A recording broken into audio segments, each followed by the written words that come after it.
அன்பர்களே, ஒரு ஜாதகத்திலே லக்னத்திற்கு 10ஆம் இடம் என்பது கர்மஸ்தானமாகும். 9ஆம் இடம் என்பது தர்மஸ்தானமாகும்.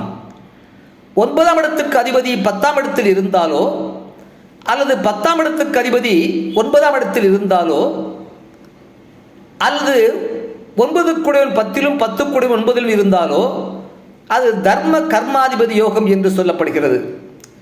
அவ்வாறு யோகம் அமர்ந்திருந்தால் அந்த ஜாதகர் பாரம்பரியமான குலத்தொழில் செய்வார் என்று சொல்லப்படுகிறது.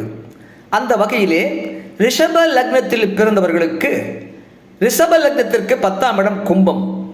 அந்த கும்பத்திற்கு அதிபதி சனி பகவான். அந்த சனி பகவான் 9ஆம் இடமாகிய மகரத்தில் இருந்தால் அந்த ரிஷப லக்னத்தில் பிறந்தவர்களுக்கு தர்ம கர்மாதிபதி யோகம் உண்டு. அவர் பாரம்பரியமான குலத்தொழில் செய்வார் என்று சொல்லப்படுகிறது.